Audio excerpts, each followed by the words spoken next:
Part 4 में आपने सुना था गंगा की सहेली गंगा के पास्ट के बारे में सब कुछ आदित्य राज को बता देती है। अब आगे दूसरे दिन डांस कंपटीशन का फाइनल राउंड होता है।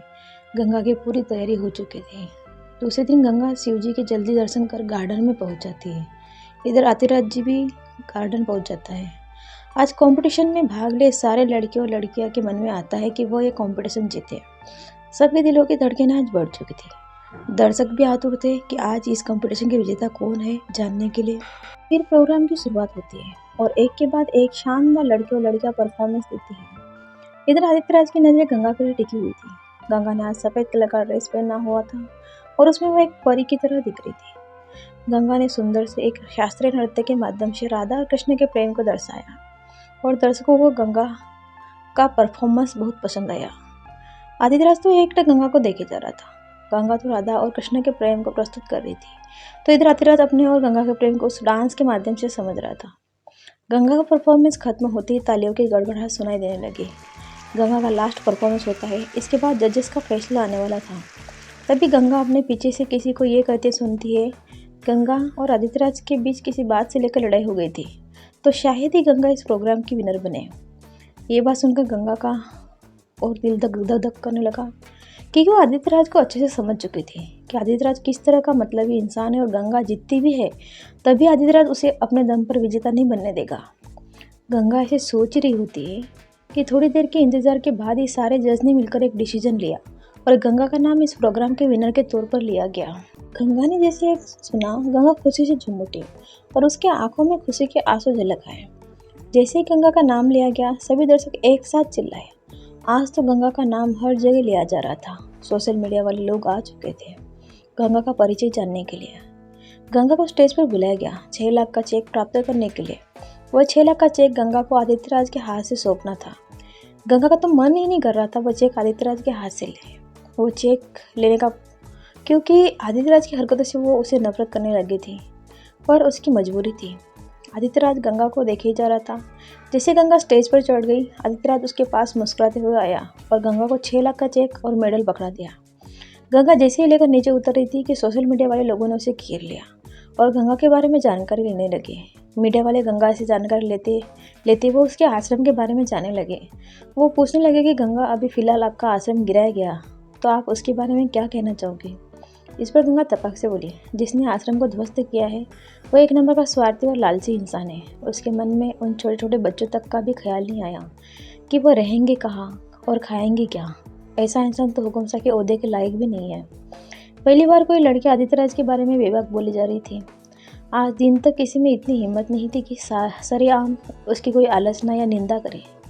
गंगा ऐसे बोली जा रही थी और जो आदित्य राज के जलने वाले उसके जो दुश्मन वहाँ पर खड़े थे, वो खड़े खड़े आदित्य राज के ऊपर ऐसे कोई मामूली से लड़के कीचड़ उछालते देख वो सारे आदित्य राज की खिल्ली उड़ा रहे थे।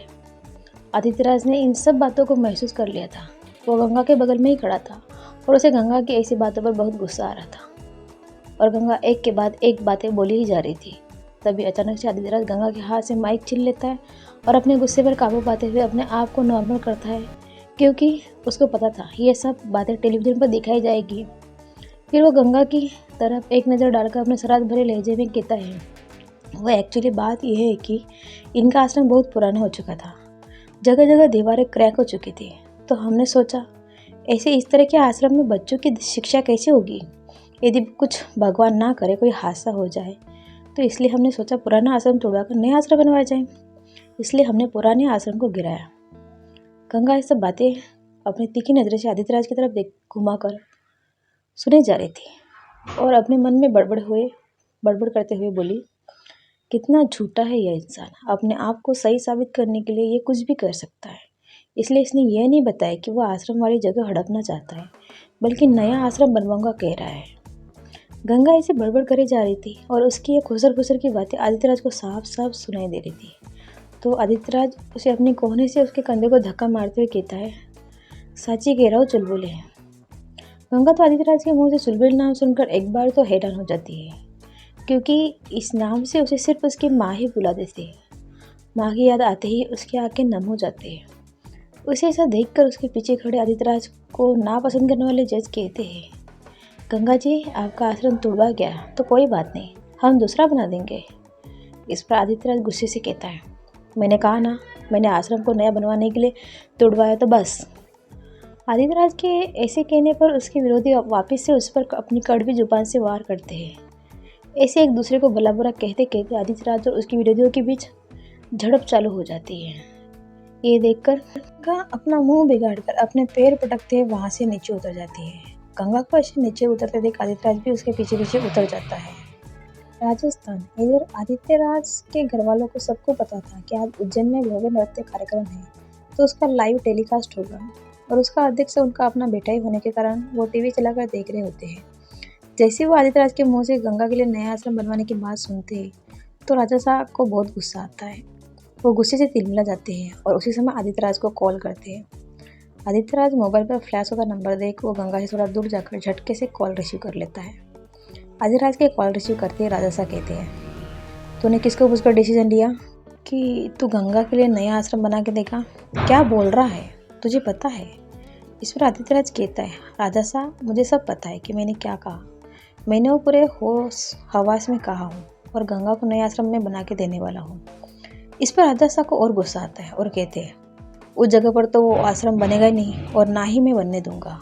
और आगे कहते हैं, तो उस लड़की के लिए मुझसे बगावत कर रहा है। इस पर आदित्यराज कहता है कि राजा साहब में जितने में राजा साहब फ़ोन करके लेते हैं। इधर आदित्यराज विचार में पड़ जाता है, वो अब इस सिचुएशन को कैसे हैंडल करें। इधर आश्रम बनाए तो गंगा तो खुश होगी, पर उधर राजा साहब नाखुश होंगे। अब वो करे तो क्या करे, यही सोचते सोचते उसकी नज़र गंगा पर जा पड़ती है, जो कि इस समय दर्शकों से बात कर रही होती है। फिर वह गंगा को देखकर बोलता है, नहीं, आश्रम तो बनवाना पड़ेगा, क्योंकि आश्रम के साथ बहुत सारे बच्चों का भविष्य जुड़ा है और उनके भविष्य के साथ कोई समझौता नहीं करके वो गंगा के पास आ जाता है। गंगा आदित्यराज को अपने पास आता देख वो तेज कदमों से गार्डन के बाहर की ओर जाने लगती है। तभी एक नौजवान लड़का उसके पास दौड़कर आता है और कहता है, गंगा जी, मैं कब से आपको ढूंढ रहा हूँ और आपसे बात करने की कोशिश कर रहा हूँ, पर आप इतनी बिजी थी कि और लोगों से घिरी हुई थी कि मैं आपसे बात ही नहीं कर पाया। इस पर असमंजस में गंगा कहती है, क्यों, आपको कुछ काम था क्या मुझसे? इस पर नौजवान अपना हाथ आगे बढ़ाते हुए कहता है, हाय, मैं अनुराग वर्धन, IAS ऑफिसर। IAS का नाम सुनते ही गंगा एकदम से सही ढंग से अनुराग के सामने खड़े होकर हाथ जोड़कर नमस्ते करती है। फिर गंगा कहती है, ऐसा क्या काम पड़ा IAS साहब आपको जो हमारे पीछे दौड़कर आना पड़ा? आदित्यराज चुपके से उस ऑफिसर के पास आकर उसके बगल में खड़ा होकर हाथ में आइसक्रीम खाते हुए ऐसा बिहेव करता है जैसे वो किसी का इंतजार कर रहा है, पर उसका पूरा ध्यान उस ऑफिसर और गंगा की बातों पर रहता है। तब वो ऑफिसर कहता है, कैसे शुरुआत करूँ, समझ में नहीं आ रहा है। तभी गंगा असमंजस में कहती है, ऐसे हिचकिचा रहे हो कुछ बात करने के लिए, तो IAS साहब आप ऐसा सोचोगे हमारे आम जनता का क्या हाल होगा। तब वो ऑफिसर अपने जेब से एक गुलाब का फूल निकाल कर नीचे अपने घुटनों के बल बैठकर गंगा की आंखों में देखकर कहता है, Ganga, will you marry me? इस पर गंगा खामोश हो जाती है। तब अनुराग कहता है, गंगा जी, मैंने आपके जीवन के संघर्ष को जाना और मुझे मेरा संघर्ष याद आया। आपने कितनी तकलीफें झेली है, सच में आप महान हो, जो इतनी तकलीफें झेलने के बावजूद आज भी आपके चेहरे पर वही के वही स्माइल है। तो बस मैं आपकी तकलीफों को थोड़ा दूर करना चाहता हूँ, आपसे शादी करके आपके हर एक सुख दुख में साथ देना चाहता हूँ। तभी गंगा की नज़र बगल में आइसक्रीम खा रहे आदित्यराज पर पड़ती है, तो वो आदित्यराज को चिढ़ाने के बहाने से अनुराग का हाथ अपने हाथ में पकड़ती है और कहती है, क्यों नहीं, मैं भी आपसे शादी करना चाहूँगी, पर मुझे थोड़ा सोचने के लिए वक्त दो। जैसे गंगा के मुंह से ऐसे शब्द जब आदित्यराज सुनता है तो उसके हाथ से एकदम से आइसक्रीम छूट जाती है और वो गंगा की तरफ बेचारी नज़र से देखने लग जाता है। तभी अनुराग कहता है, कोई बात नहीं गंगा जी, आप चाहे जितना वक्त लो, मैं आपका इंतजार करूँगा, करके वो वहाँ से निकल जाता है। इधर साइली दूर से खड़े खड़े आदित्यराज की हरकतें देख रही थी और हंस रही थी। अब आदित्यराज गंगा की आंखों में देखकर कहता है, सच गंगा, आप शादी करना चाहते हो उस ऑफिसर से? तब गंगा आदित्यराज की तरफ गुस्से से देखकर कहती है, आपको इससे क्या, और दौड़कर दूर खड़ी साइली के पास जाती है और फिर साइली और गंगा घर के लिए निकल जाते हैं। घर पर आने के बाद साइली उसे पूछती है, गंगा, आप क्या अनुराग से शादी करने वाले हो क्या? इस पर गंगा अपने आप पर गुस्सा करके कहती है, नहीं यार, वो तो बस आदित्यराज मेरे पीछे खड़ा था, उसे जलाने के लिए मैंने कह दिया। तो इस पर साइली कहती है, तो क्या आप ऐसे ही शादी जैसे महत्वपूर्ण फैसलों को मजाक समझ रहे हो क्या? इस पर गंगा कहती है, अरे यार, मुझसे बहुत बड़ी भूल हो गई यार, अब मैं क्या करूँ? इस पर साइली चिंता भरे स्वर में कहती है, भूल तो आपने की है, और हम उसे अभी मना करते हैं। इस पर गंगा कहती है, अभी रात बहुत हो गई है यार, कल बात करेंगे। दूसरे दिन सुबह दोनों शिव मंदिर आरती के लिए जाती है और आरती करके जैसे गंगा नीचे उतरती है, नीचे आदित्यराज गंगा का इंतजार कर रहा होता है। गंगा आदित्यराज को देखकर अपनी सहेली से कहती है, सहेली जल्दी करो, हमें देर हो रही है। और गंगा जाने लगती है। तभी आदित्यराज गंगा का झट से हाथ पकड़ लेता है। तो गंगा गुस्से से कहती है, हाउ डे यू। तभी आदित्यराज गंगा से कहता है, गंगा मेरी बात तो सुनो। तो गंगा गुस्से से कहती है, नहीं सुनी मुझे आपकी कोई बात। इस पर आदित्यराज गंगा को पास नदी के घाट पर पिटाता हुआ कहता है, सहेली आप घर चले जाओ, गंगा आ जाएगी। इस पर सहेली वहाँ से चली जाती है। तो वह गंगा का चेहरा अपने हाथ से अपनी ओर करता हुआ कहता है, देखो गंगा, मुझे ये सब मालूम नहीं था कि उस आश्रम को गिराने से आपके ऊपर इतनी सारी मुसीबतें आएगी, पर मुझे अब एहसास हो चुका है। तो इतने में ही गंगा दोबारा से गुस्से से कहती है, तो आपके एहसासों को क्या मैं क्या करूँ, उससे मेरा आश्रम मुझे वापस मिल जाएगा। तो आदित्यराज खुश होता हुआ कहता है, हाँ आपका आश्रम आपको वापस मिल जाएगा, मैं बना कर दूंगा आपको आश्रम। आदित्यराज के मुँह से ऐसे शब्द सुनकर गंगा आश्चर्य से आदित्यराज की तरफ देखती ही रहती है। आदित्यराज कहता है, गंगा मेरा यकीन करो, मैं तुम्हारा आश्रम बनाकर दूंगा। इस पर गंगा गुस्से से उठती है और अपने कदमों को आगे बढ़ाते हुए कहती है, रहने दो गुमसा, अब मुझे उस आश्रम की कोई आवश्यकता नहीं है और मुझे आप मेरे हाल पर छोड़ दो तो ही बेहतर रहेगा। तभी आदित्यराज एकदम से खड़ा होकर गंगा के सामने आकर उसकी आंखों में आगे डालकर कहता है, ऐसे कैसे गंगा, हम आपको आपके हाल पर छोड़ दें, हम आपसे प्यार करते हैं, ना जाने क्यों आपको देखकर हम सब कुछ भूल जाते हैं। आदित्यराज के मुंह से ऐसे शब्द सुनकर गंगा हंसते हुए कहती है, प्यार और आपको पता भी आप क्या कह रहे हो, कुछ भांग वांग पीकर तो नहीं आए हो। ऐसे कहकर गंगा वहां से भागते हुए दौड़कर चली जाती है। आदित्यराज उसे रुकने का इशारा करता है पर वो नहीं रुकती है और आदित्यराज की नज़रों से ओझल हो जाती है। इधर आदित्यराज मुस्कुराता हुआ कहता है, गंगा तुम क्या जानो मेरे दिल का हाल, पर तुम्हें एक दिन विश्वास होगा मेरे ऊपर, करके वह भी वहाँ से चला जाता है। इधर राजस्थान में राजा साहब ने आदमियों को गंगा के बारे में सारी इन्फॉर्मेशन निकालने के लिए कहता है, क्योंकि वो जानना चाहते हैं कि कौन वो लड़की है जिसकी वजह से आज पहली बार आदित्यराज ने अपने पिता से बगावत करने पर उतर आए।